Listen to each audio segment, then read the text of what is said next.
ramadaanul kariim. halkani waa Garaad TV oo aad uga barateen wararkii ugu dambeeyay ee gayiga Soomaalida iyo caalamka oo dhan. qodobadaan idiin soo gudbin doonana waxaa ka mid ah madaxweynaha Soomaaliya iyo dhigiisa dalka Kenya oo khadka telefoonka uga wada hadlay diyaaradii ku soo dhacday degmada Bardaale ee gobolka Bay. Somaliland oo dowladda Shiinaha ka dalbatay in ay u soo dirto dhaqaatiir ka caawisa la dagaalanka xanuunka COVID-19. wafdi ka socda dowladaha Soomaaliya, Kenya iyo Ethiopia oo gaaray degmada Bardaale oo ay ku burburtay diyaaradii African Express. madaxweynihii hore ee Soomaaliya Sheekh Shariif Sheekh Axmed oo sheegay inuu khatar ku jiro amniga hawada ee Soomaaliya. wasaaradda caafimaadka ee dowladda Soomaaliya oo shaaca ka qaaday koror lixaad leh oo ku yimid xanuunka COVID-19 gudaha Soomaaliya.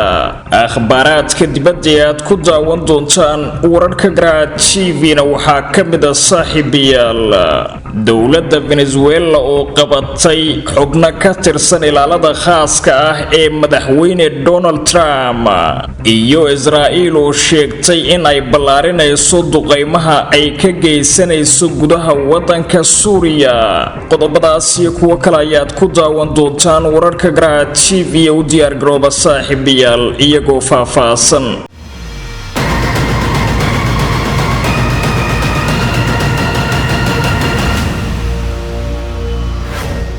isku soo noqod habboon mar kale daawadayaal. halkani waa Garaad TV. xasuusnow haddii aad joogtid waqtiga salaada soo guda waajibka alle ee ku saaran dibna ugu soo laabo daawashada muuqaalkan.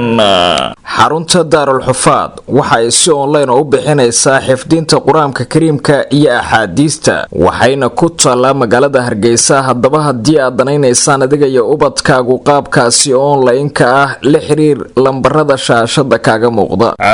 ku bilaabee daawadayaal sida aad ku maqlayseen hordhaca wararka Garaad TV. hogaamiyaasha dalalka Soomaaliya iyo Kenya ayaa khadka telefoonka uga wada hadlay diyaarad ku soo dhacday degmada Bardaale ee gobolka Bay taasoo laga lahaa dalka Kenya.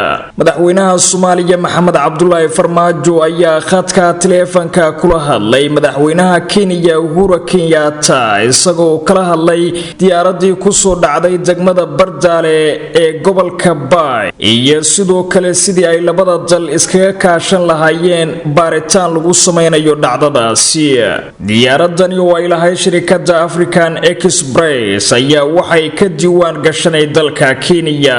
dadka ku dhintay diyaaraddaasi ayaa sidoo kale waxaa ku jiray laba duuliye oo Kenyaan ah oo lagu kala magacaabo Mabruuk iyo Umar kuwaasoo ka soo jeeday magaalada dekada leh ee dalka Kenya ee Mombasa.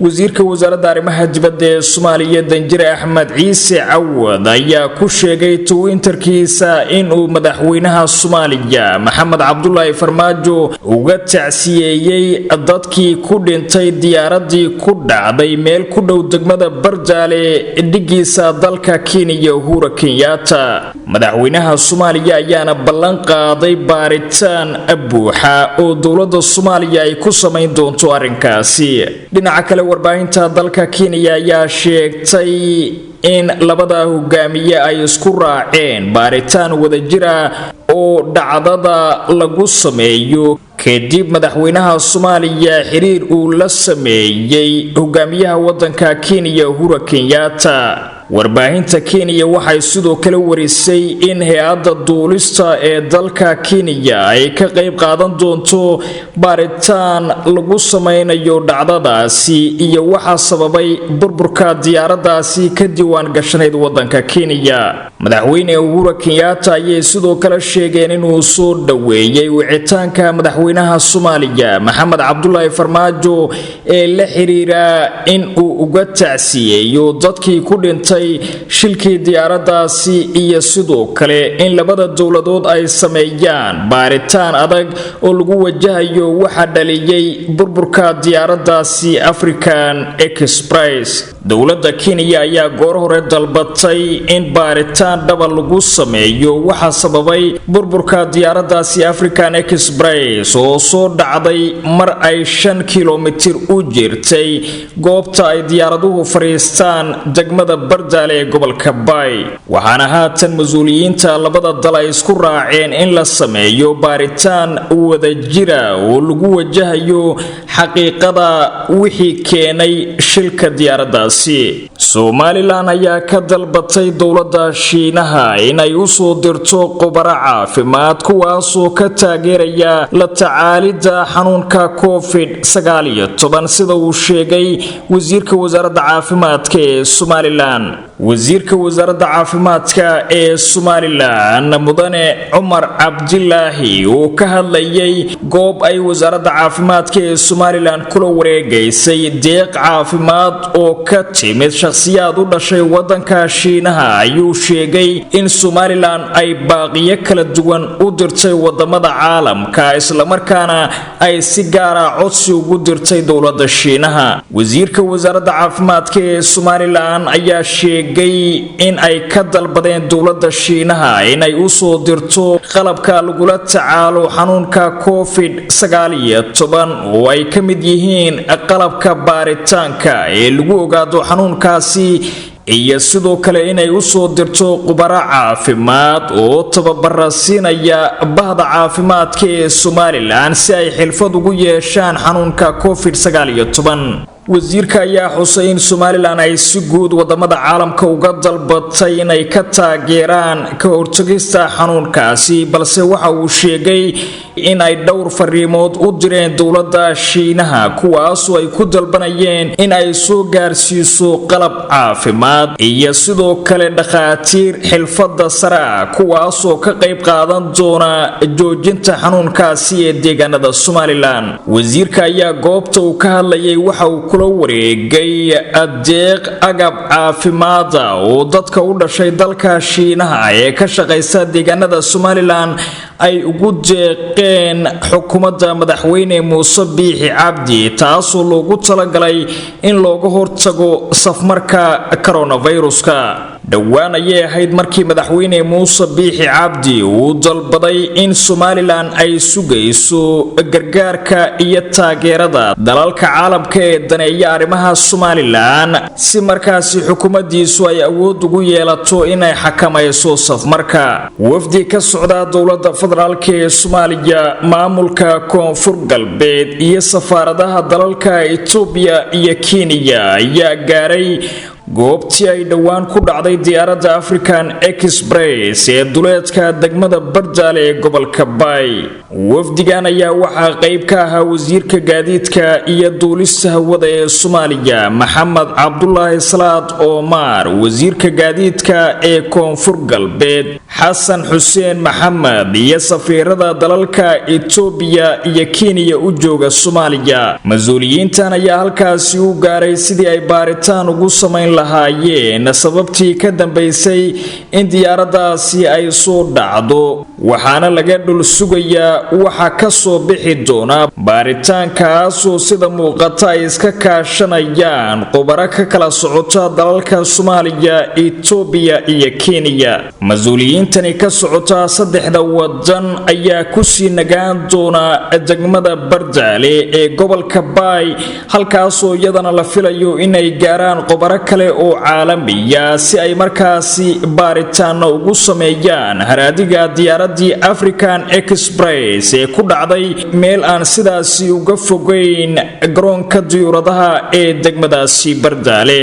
socdaalka mas'uuliyiintani gaaray degmada Bardaale ayaa imaanaya iyadoo ilaa iyo imika lagu wareersan yahay sababta ka dambeysay shilka diyaaradaasi iyadoo ay soo baxayaan warar sheegaya in diyaaradda lagu dhiftay qori laga tuuray dhulka isagana loogeyn cidda tuurtay iyo sidoo kale tuun ku saabsan in diyaaraddu ay u burburtay shil iyada gudaheeda ka dhashay.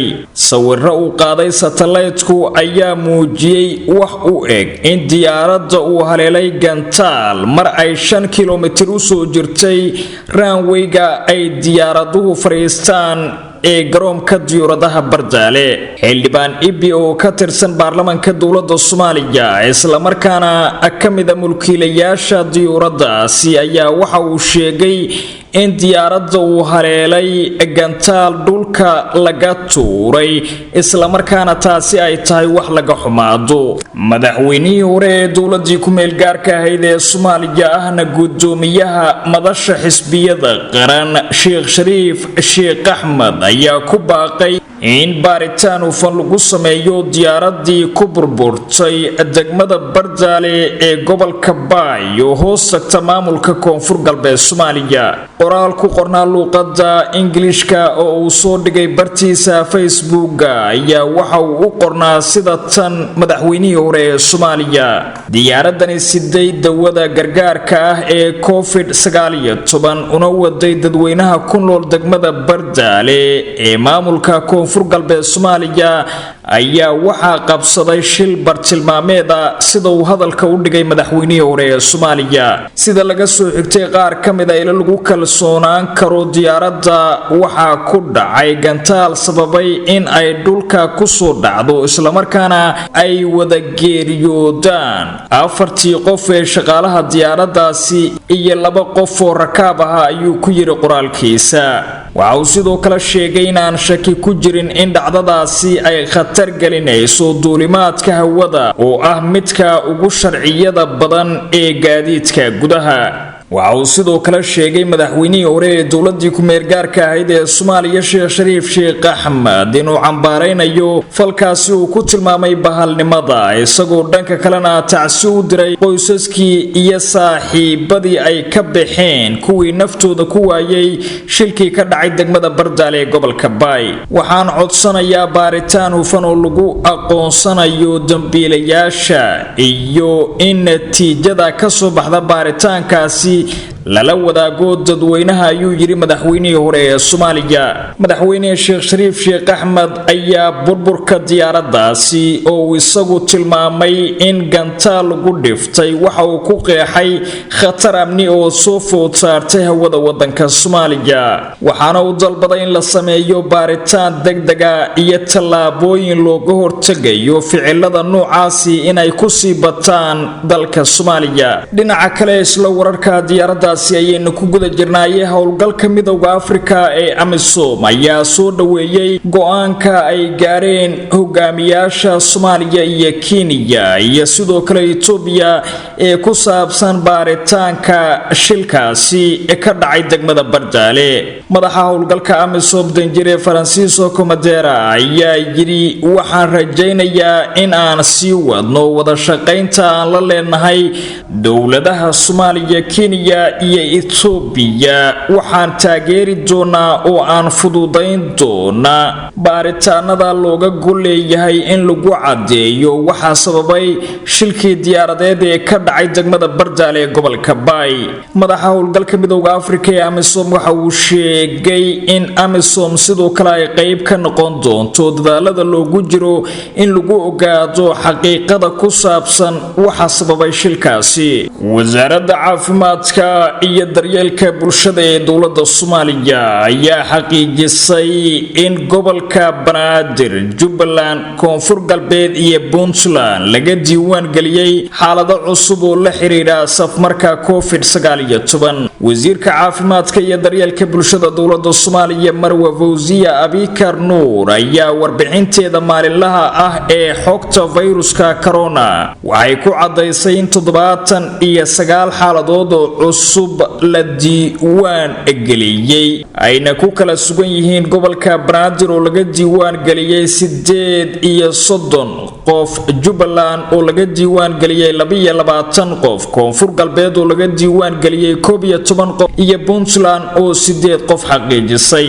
14 qofood ayay sidoo kale sheegtay inay ka soo bogsadeen xanuunkaasi, 3 bukaanna ay u geeriyoodeen, iyadoo dhanka kale xaqiijisay in 62 kamid ah bukaanada haatan laga xaqiijiyay xaqiijiyay xanuunka inay yihiin rag halka 17 kalena ay haween yihiin. tirada xaaladda COVID-19 ee gudaha wadanka Soomaaliya laga diiwaan galiyay ayaana gaaraysa 835 xaaladood waxaana bogsaday 75 ruux halka 38 ruux oo kalena ay u geeriyoodeen xanuunka ilaa iyo imika markii uu ka bilowday gudaha Soomaaliya. Marwa Fawzi Abikar Nuur ayaa ugu baaqday muwaadiniinta Soomaaliyeed in aysan qarsan xanuunka oo ay tagaan xarumaha lagu daweeyo si ay u baaraan haddii ay isku arkaan astaamaha muujinaya COVID-19. wasaaradda caafimaadka ayaa sidoo kale sheegtay inay bulshada uga digayso inay dhayalsadaan xanuunka isla mar ahaantaana ay indhaha ka xirtaan fariimaha ay soo jeedinayaan khubarada caafimaadka ee looga hortagayo safarkaasi. wasaaradda caafimaadku waxay sheegtay in dowladda Soomaaliya ay sii wado dadaaladeeda xakamaynta safmarka isla markaana loo baahan yahay in bulshadu ay qayb weyn ka qaataan sidii kuwa haatan ka badka qaba xanuunkaasi looga hor istaagi horay kiisaska ugu badan ee COVID-19 ee gudaha Soomaaliya waxaa looga diiwaan galiyay gobolka Banaadir ama caasimada Soomaaliya ee Muqdisho iyadoo haatan xaaladihii ugu dambeeyay ay muujinayaan inuu si xawliya safmarku uga bilowday gobolada dalka Soomaaliya. Garaa TV ayaa naga dheehanaysaan daawadayaal haatan wararka dibadda. madaxweynaha dalka Venezuela Nicolas Maduro ayaa sheegay inay gacanta ku dhigeen laba ka mid ah ilaalada khaaska ah ee madaxweynaha Mareykanka Donald Trump sida uu hadalka u dhigay. waxa uu sheegay in ay labadaasi qof ka mid ahaayeen dad loo xiray isku day afgambi oo lala maaganaa dowladiisa kaasoo uu sheegay inay fashiliyeen. madaxweyne Nicolas Maduro oo hadalkani ka jeedinayay warbaahinta dowladda ayaa waxa uu tilmaamay in mid ka mid ah labada nin ee u dhashay Mareykanka uu qirtay inuu ka mid ahaa kooxda loo qorsheeyay in ay faragelin toos ah ku sameeyaan maamulka dalka Venezuela. qabashadaasi oo dhawaan dhacday ayaa waxaa la sheegay in ay ciidamada dowladda Venezuela dileen koox calooshood u shaqaystayaal oo doonyaha nuuca dheereeya kaga soo gudbay dhinaca dalka Colombia. 8 ka mid ah kooxdaasi ayaa la sheegay in la dilay halka labada u dhalatay Mareykankana nolol lagu qabtay kuwaasi oo magacyadooda lagu kala sheegay Luke Denman iyo Aaron Berry sida ku cad warbixinta dowladda Venezuela. labada nin ee u dhalatay wadanka Mareykanka ayaa qayb ka ah howlgal loogu magac daray Operation Dinon kaas oo lagu doonayay in xilka looga tuuro madaxweynaha dalka Venezuela Maduro. labada nin ee qabatay dowladda Venezuela ayaa la sheegay inay ka tirsan yihiin shirkad ka shaqeysa dhinaca ammaanka oo lagu magacaabo X-Green Beret. ma jiraan warar madax bannaan oo xaqiijinaya in labada nin ee Mareykanka ay ka mid yihiin ilaalada khaaska ah ee madaxweyne Donald Trump sida uu ku andacooday madaxweynaha wadanka Venezuela. xiisada u dhaxaysa dalalka Mareykanka iyo Venezuela ayaa sii xoogaysanayay muddooyinkii aynu soo dhaafnay iyadoo xukuumadda madaxweyne Trump ay dhowr cunaqabatay mood saartay dalkaasi Venezuela. sidoo kale dowladda Mareykanka ayaa abuurtay koox calooshoodu shaqaystayaal kuwaasoo la dagaalama maamulka ka talinaya dalka Venezuela iyo sidoo kale kooxa mucaarada oo iskugu yeeray in ay yihiin dowladda saxda ah ee wadankaasi. ugu dambeyntiina xukuumadda Yahuudda ayaa sheegtay inay sii ballaarin doonto duqeymaha ay diyaaradaheedu ka fulinayaan gudaha wadanka Suuriya oo isagu haatan ku jira dagaal la sokeeye. wasaaradda difaaca ee Israel ayaa sheegtay in ay sare u qaaday weeraradeeda gudaha Suuriya ka gadaal markii ciidamada wana oo iskugu jira kooxda Xisbullah iyo militariga Suuriya ay ku soo dhawaadeen buuraleyda ay kol hore furatay Israel ee Golan Heights. dhanka kale warbaahinta dowladda Suuriya ayaa ku warantay in la qabqabtay dhowr gantaal oo ay soo rideen Yahuuddu kuwaasoo ku soo hoobanayay saldhig ay ciidamada militarigu ku leeyihiin gobolka Aleppo ee wadankaasi Suuriya. wasiirka difaaca ee Yahuudda Naftali Bennett ayaa sheegay in howlgalladan sare ay u qaadeen militariga yuhuuddu looga hortagayo dhaqdhaqaaqa xisbullaahi iyo ciidamada Suuriya ay ka wadaan meel aan ka fogeyn buuraleyda Golan Heights. wararkii ugu dambeeyay Soomaalida iyo caalamka ayaa intaasi ku dhanatan iyo kulan dambe nabadey.